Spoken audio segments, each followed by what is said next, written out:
আসসালামু আলাইকুম। আপনারা দেখতে থাকেন, একটা ফুলকপি বাজারে গেলে পরে চাষিরা যে মূল্য পায় না, আর চাষিদের কত মেহনত কত কষ্ট, সেটাই আজকে আপনাদেরকে দেখাবো।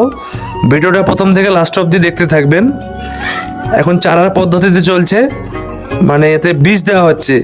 এই বীজ দিয়ে চারাটাকে ফুটিয়ে তারপর অন্য জমিতে আবার লাগানোর পদ্ধতি হবে।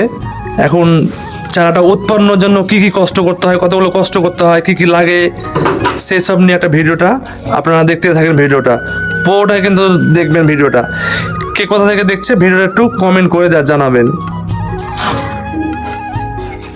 এখন বীজ দেওয়া হচ্ছে, এই যে সব দাগ দেওয়া আছে, দাগের মধ্যে বীজ দেওয়া হবে। বীজ দেওয়ার পর অনেক কিছু আপনাদেরকে বলে করা যাবে না, কেন একটা ভিডিও বানাতে গেলে অনেক টাইম লাগে, আধা ঘন্টা 2 ঘন্টা টাইম লেগে যায়। কিন্তু এটা শর্টের মধ্যে দেখাচ্ছে, তার জন্য হালকা দেখতে পাচ্ছেন। এখন ছাই দিয়ে ফিলিং করা হচ্ছে যাতে বীজটা নরমের মধ্যে উঠতে পারে তাড়াতাড়ি। একদিকে ছাই দেওয়া হয়ে গেছে, তারপর আরেকদিকে আবার চালু হয়ে গেছে। একদিকে জল দিচ্ছে, দেখেন আমার মামা আবার জল দিচ্ছে। মামা জল দেওয়ার পর ভাইটা ফিসিক করে হেসে দিল একবার। হেসে দেওয়ার পর আবার ভাইটা তাকাপা করছে, তখন তাকাতে পারছে না।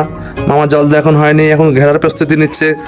ঘেরে দেওয়া হবে যাতে শিয়াল বা বর্ষার বৃষ্টিতে না নষ্ট হয় চারাগুলো। এখন শিয়ালের জন্য দেখেন, শিয়াল কুকুরের জন্য কতগুলো কষ্ট করতে হয় তাই দেখেন। শিয়াল কুকুর যাতে বদমাইশ চারাগুলো নষ্ট করে দেবে, তার জন্য একদম ঠেসে ঠেসে গুজ মেরে এগুলা ভরে দিচ্ছে মামা। একদিক হয়ে গেছে, আরেকদিকে বাঁধার জন্য চলছে তোড়জোড়। চারাটা দেখতে পাচ্ছেন এখন বেরিয়ে গেছে। এই চারাটা বেরিয়ে যাওয়ার পর আবার দেখেন একটু বড় হয়ে গেছে। কে কোথা থেকে দেখছে ভিডিওটা কিন্তু লাইক কমেন্ট শেয়ার করে জানাবে অবশ্যই।